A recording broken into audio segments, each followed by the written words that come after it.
चलो, इस एनालिसिस में खुर्रम अवान साहब अमेरिका से आपको मिल गया होगा कि डोनाल्ड ट्रंप इंडिया से नाराज़ नहीं हैं, बल्कि वो गेम्स खेलते हैं और आने वाले दिनों में सेठी साहब की प्रेडिक्शन के मुताबिक इंडिया के साथ विजिट शुरू हो जाएंगे, आमदोरफ्त शुरू हो जाएगी। आपको भी आपका जवाब मिल गया। अब अली कराची से क्या जानना चाहते हैं? भारत इस वक्त जो है वो इंटरनेशनली बहुत ज़्यादा दबाव का शिकार है। बहुत सारे इंटरनेशनल मैगजीन्स, बहुत सारे इंटरनेशनल न्यूज़पेपर्स और बहुत सारा जो इंटरनेशनल मीडिया है वो इस वक्त इंडिया के अगेंस्ट लिख रहा है। ये इंटरनेशनल कम्युनिटी का जो रोमांस है वो इंडिया के साथ कैसे खत्म हुआ? दूसरा, इंडिया का जितना वॉर के ऊपर जो कुछ उन्होंने सोचा था वो तो कुछ हुआ नहीं। उनका बासिवाय ब्राह्मोस मिसाइल सिस्टम जो है, वेपन सिस्टम जो है, उसके अलावा कोई और वेपन पाकिस्तान को उस तरह से नुकसान नहीं पहुंचा सका। चाहे वो रफाल हो, चाहे वो Su-35 हो, या MiG-29 हो, ये MiG-21 तो पहले ही मार खा चुका है। इतने सारी जगहों पे हिंदुस्तान ने हमसे मार खाई है और उनका फाइनली जो S-400 था वो भी तबाह हुआ। तो क्या हिंदुस्तान फिर भी जुर्रत करेगा पाकिस्तान पर हमला करने की, या फिर किसी अन्य बिल्ली खंबा नोचे और उसकी तरह पानी वानी बंद करेगा और ये जो टेररिस्ट एक्टिविटीज़ हैं इनको बढ़ाएगा? आपने तो 2-3 सवाल एक सवाल में ठोक दिए। चलें, पहली बात तो ये आपने कहा कि दुनिया जो है इंडिया से नाराज़ है, या इंडिया जो है को सपोर्ट नहीं दिया उन्होंने, इंडिया के ख़िलाफ़ आपने ये कहा कि it's become anti India. Actually मैं समझता हूँ दुनिया एंटी इंडिया नहीं है। एंटी इंडिया होना और प्रो इंडिया होना, they are two different things. दुनिया अभी भी प्रो इंडिया है, मगर दुनिया ने जो रिएक्शन दिया है ऑन दिस पहलगाम, इंडिया उससे खुश नहीं है, उसको सपोर्ट नहीं मिली उन्हें। तो इसका ये मतलब नहीं है कि सपोर्ट नहीं मिली का ये मतलब नहीं है कि वो एंटी थे इसलिए सपोर्ट नहीं दी। नो, उन्होंने सपोर्ट दो वजह से नहीं दी। एक तो ये कि इंडिया ने कोई एविडेंस प्रेजेंट नहीं की।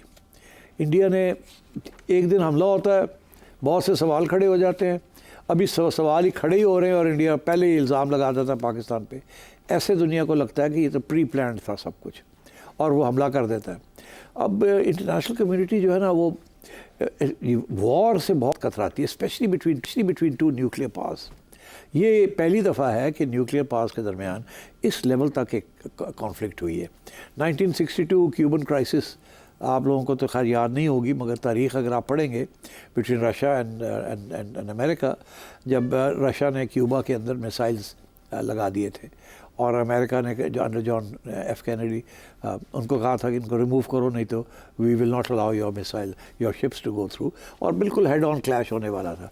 And then Khrushchev was in Russia, Soviet Union, तो क्रुश्चोव ने फिर बैक ऑफ कर दिया। So this is the first time two nuclear armed countries have had this level of conflict, so people got very worried and they felt that India should not do this. India should have presented evidence, then India should have used international forums to discuss these issues, but इस तरीके से हमला करना was wrong. Same, India का ये जो फ़ौरन उन्होंने एक नई डॉक्ट्रिन अनाउंस कर दी कि जी द न्यू नॉर्मल, मतलब ये है कि we consider ourselves to be at war with Pakistan. अब आगे से we are in a state of war. ये पॉज है, अभी भी जो बात चल रही है ये पॉज है, we are in a state of war. तो ये दिस इंटरनेशनल कम्युनिटी इन चीज़ों को पसंद नहीं करती, इस किस्म की बात को। क्या मतलब है you are in a state of war? इसका मतलब है किसी स्टेज पे कोई भी उठ के वहाँ कुछ गड़बड़ कर दे तो आप कहेंगे पाकिस्तान ने किया है, और आप हमले करने शुरू कर देंगे, और आप हमला करेंगे और आपको पता तो चल गया आपके पाकिस्तान कैसे रिएक्ट करता है। तो अब तो बड़ी इवनली मैच्ड है सब कुछ, और अब हमला आप करेंगे तो इट्स नॉट जस्ट पाकिस्तान, अब तो Pakistan and China are one. तो ये आप किधर ले जाना चाह रहे हैं? ये तो बहुत जल्दी एस्केलेट कर जाएगा टू न्यूक्लियर टेंशंस। तो ये भी वजह है कि इंडिया को सपोर्ट नहीं किया इंटरनेशनल कम्युनिटी ने। So there are these two reasons, no evidence, and then secondly the India's new normal doctrine जो है, दुनिया इसको सपोर्ट नहीं कर रही बिकॉज दे थिंक कि ये बिल्कुल एक रेसिपी है for further escalation next time something like this happens. तो आई थिंक एक तो ये, this is to answer your question. दूसरी बात ये है कि it is also true that in international community का romance with India is wearing thin. और ये दो इसकी वजूहत है मेजर, एक लॉन्ग टर्म वजूहत है और एक शॉर्ट टर्म। लॉन्ग टर्म वजूहत ये है कि बीजेपी की जो फ़लसफ़ा है ना, it's not selling in the world. दुनिया जो है वो Europe, specially the international community is secular. ये जो इंडिया के अंदर जो हो रहा है ये तो एंटी सेकुलर है। So this is a very rabid Hindutva ideology, और जिसके साथ इंडिया के अंदर माइनॉरिटीज़ आर फीलिंग अप्रेस्ड। पहली दफ़ा इंडिया का ह्यूमन राइट्स रिकॉर्ड जो है वो इंटरनेशनल कम्युनिटी है, और आप देखिए ह्यूमन राइट्स इंडेक्स की इंडिया इज स्लिपिंग। तो इंडिया का जो ग्रेट रोमांस था was with the idea of India. Idea of India Nehru ने बनाया था। What was the idea of India? A pluralistic democratic country, free elections, regular elections, no military overhang, and most important, so many states, good federal system, workable federal system. It was a model of how an underdeveloped country should set up its political system and try and develop. तो वो जो romance है ना, which is why, क्योंकि इतने cultures वहाँ flourish कर रहे थे for all those years except for the last 10 years, कि दुनिया आती थी देखने के लिए। India was one of the biggest tourist centers in the world, अभी भी है। But what has happened is that the BJP and RSS का जो आइडियोलॉजी है और जिस तरीके से उसको इम्प्लीमेंट किया गया है, ये दुनिया इस चीज़ को पसंद नहीं करती। It is counterproductive in terms of the image of India. तो इमेज के साथ ही तो रोमांस था कि India was a fair country. It's no longer a fair country.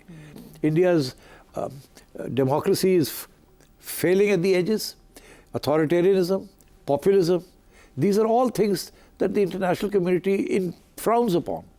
तो मैं ये समझता हूँ कि the idea of India उसको भी बड़ा धक्का लगा under Narendra Modi, because he's trying to create a new idea of India. वो एक civilizational religious idea create करने की कोशिश कर रहा है, which is not acceptable to the secular community at large. तो आई थिंक ये this is been the long term thing. Short term में आपको मैं बताऊं कि ये इंडिया ने जो अब अपने मसल्स फ्लेक्स करने शुरू कर दिए ना, जिस जो शुरू उन्होंने सिखों के ख़िलाफ़ किया और अब ये पाकिस्तान के ख़िलाफ़ कर रहे हैं, और वो रिबाउंड कर गया। वो आपने देखा कितने, अब कनाडा जैसा पीसफुल मुल्क, आज तक कनाडा का झगड़ा किसी के साथ नहीं हुआ। पहला झगड़ा उनका अगर हुआ तो इंडिया के साथ हुआ, बिकॉज इंडिया डीप स्टेट ने जाके वहाँ सिखों को मर्डर करने का प्लान्स बनाए हुए थे। अमेरिका में भी ऐसे ही हुआ, यूके में भी ऐसे ही हुआ। तो दे आर शॉक्ड कि यार ये इंडिया की deep state, what are they doing? ये तो अक्रॉस द बॉर्डर टेररिज्म कर रहे हैं और स्टेट टेररिज्म कर रहे हैं। So I think this sort of aggressive deep state policies, authoritarianism, unaccountability, religious fundamentalism, minorities की no protection and so on, I think ये दीज आर द इश्यूज़ इस वक्त जो इंडिया को सपोर्ट नहीं मिल रही। और पाकिस्तान इज़ लकी कि एक ज़माना था, आपको याद होगा ज़ियाउल हक साहब का ज़माना था कि हमारे ऊपर भी इसी किस्म की पाबंदियाँ लग रही थी।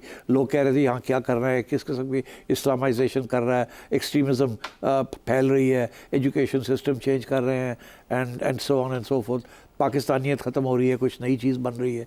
तो आई थिंक इंडिया के अंदर भी कुछ लोग हैं वो यही कहते हैं कि पाकिस्तान जिस फेज़ में से गुज़रा है, जिसके असरात अभी भी हमें नज़र आते हैं, इंडिया उस फेज़ में से अब गुज़र रहा है। लोग कहते हैं India is the new Pakistan और the new old Pakistan. I think general Musharraf ने कुछ रिवर्स करने की कोशिश की थी, कुछ हद तक कामयाब रहे, बट अभी भी as you can see we are a deeply religious society, or religion has crept into our politics as well, and this is something the international community doesn't like, because उन्होंने तो state and religion को separate किया हुआ है, and so on. तो I think India, the romance of India is in trouble. The idea of India, जिसके बारे में बहुत कुछ लिखा गया है कि what was that great idea of India, unity in diversity, let 100 flowers bouquet, वो ये नेहरू इस किस्म की बातें करता था। So I think these are the short-term and long-term reasons that India is not sort of in the same romantic terms and idealistic terms जो पहले था।